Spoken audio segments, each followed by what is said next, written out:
Hello everyone, Alien Volt here, and I am playing America's Army Proving Grounds. This is beta access, available on Steam. America's Army! And you may have guessed, it is actually produced or developed by the US Army. The game is intended to be used as a recruiting tool. It has for several years. The first America's Army was released in 2002, and I played it. It's developed on the Unreal Engine.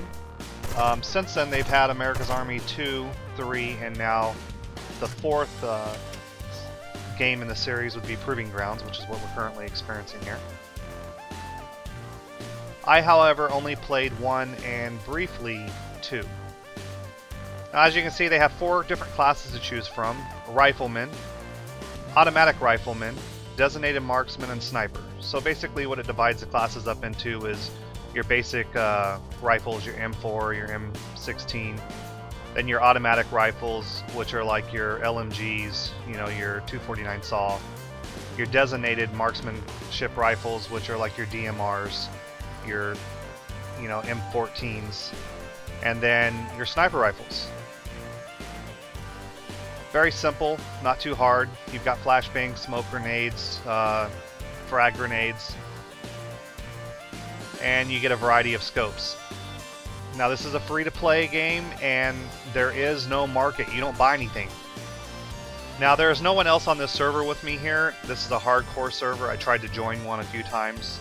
There was no one playing hardcore, so I ended up going to softcore. However, I wanted to take this opportunity to actually show you the differences. Now, you'll notice in the right-hand corner, normally there'll be like your health meter and stuff like that, your ammunition, how many magazines you have left. That doesn't show up in here. However, it will briefly show up when you reload a weapon. You still have your HUD, so you can see your mini-map over here on the left-hand corner, just like you can. Now see, here is softcore, and you can see my stuff is over here on the right-hand side with my health and my magazines, you know, grenades I have left. That is all there. Now the only difference is that on hardcore, it normally disappears until you reload. So you can't just glance at it briefly.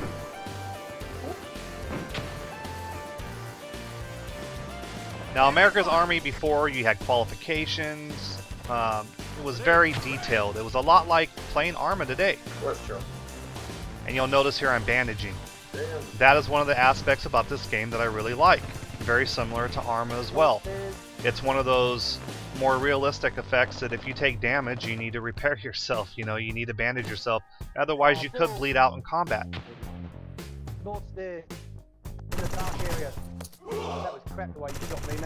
You'll also notice that when I fired my weapon, there's quite a bit of recoil. That's another thing I like about this game, realistic recoil. This is not Call of Duty or Battlefield where you fire a weapon and your rounds pretty much all end up in the same place. If you fire more than a burst round of 3 rounds at a time, you're probably going to miss your target. There you go. You do have the lean tech, or basically the lean ability in this game. I really do wish it was more like Call of Duty Ghost or even Battlefield 4, where when you automatically lean around a corner rather than actually hitting a button for it. Because I would rather use the buttons that I actually use for those that are set up for the defaults in the game, which are Q and E, for other things. But not much of an issue. It's easy to adapt to and get used to, and once you memorize where your key bindings are, it's really not a problem at all. It would just be more convenient to have it automatic. But it does work pretty good. It looks good in game when you're following somebody and you're watching them lean. The animations are correctly done. And I just got nailed by a teammate, and I'm almost dead. But a quick bandage saves me from bleeding out at 2%. Awesome!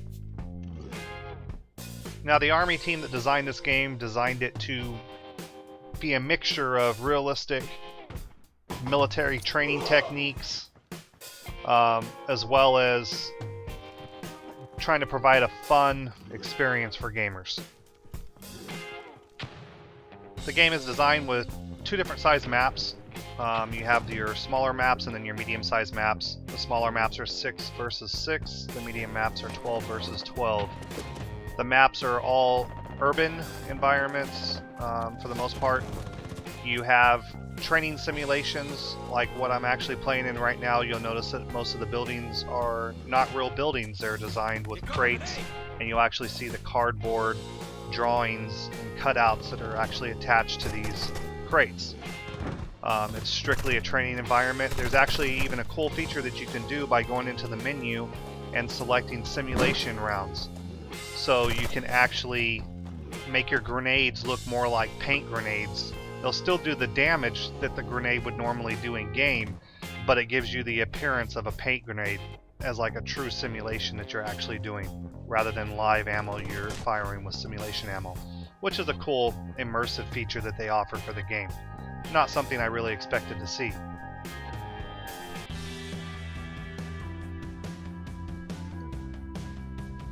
Each match is set up for the best of 21 rounds.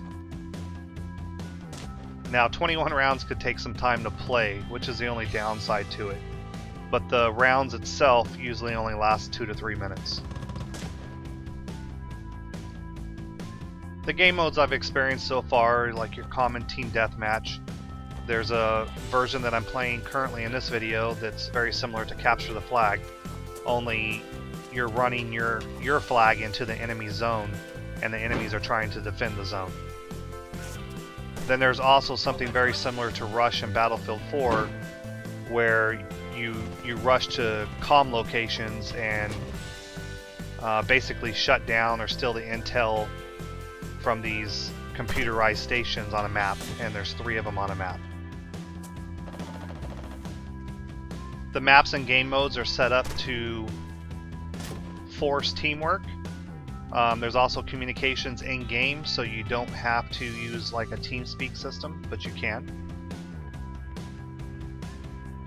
Now the game comms and how people use them in game vary from server to server and who happens to be playing.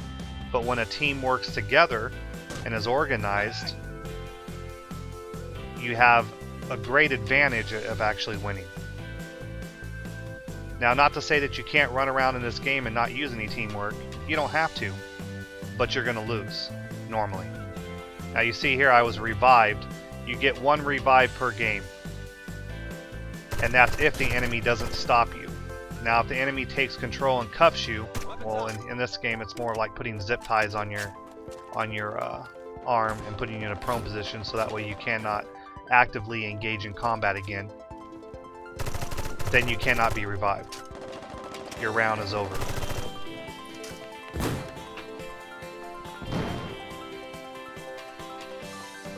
Now the game's graphics are definitely not next generation. They're not going to look as good as Battlefield 4 or Call of Duty Advanced Warfare, even Call of Duty Ghosts for that matter.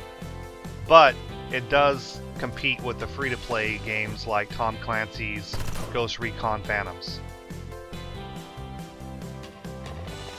Now, I've had this game installed on my computer for 6 months, and I'm not lying, 6 months I let it sit there and I didn't touch it, if not longer. I got it when it first came out, was available on Steam. But after watching a negative review, I let it sit there and I just decided not to play it. And the negative review basically criticized the lack of teamwork and the more Call of Duty feel of the game.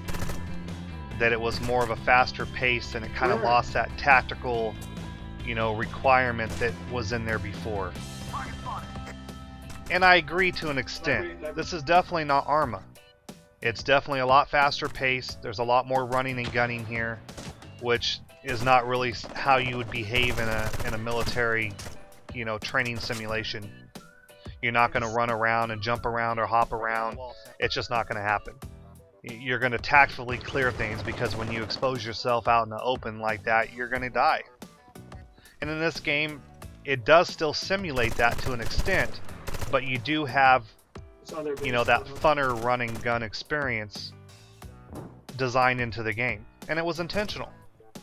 Because what they've done here is they've tried to give you a very fun experience to appeal to a crowd, a community basically that is used to and accustomed to games like Call of Duty, but still give you that tactical teamwork experience that they're trying to design in the game with a realistic feel for combat training.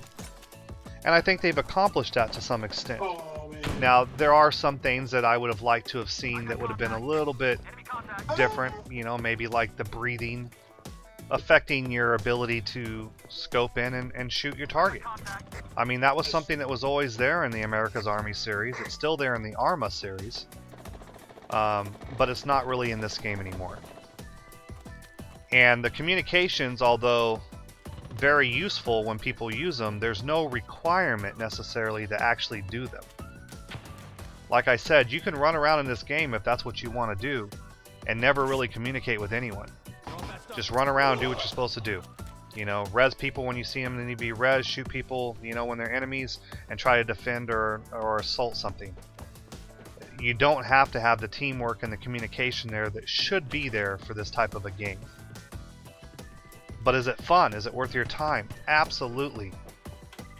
I had a lot of fun with this game. I logged onto this game. I figured, you know, I'm gonna make a review of it and check it out. And I ended up liking it so much, I played it all day long. So what do you need to play this? Easy, a DirectX 9 compliant video card and sound card, 10 gigabytes of hard drive space, with a 2.4 gigahertz CPU or better. And that's going to end this video. I hope you liked it. See you next time.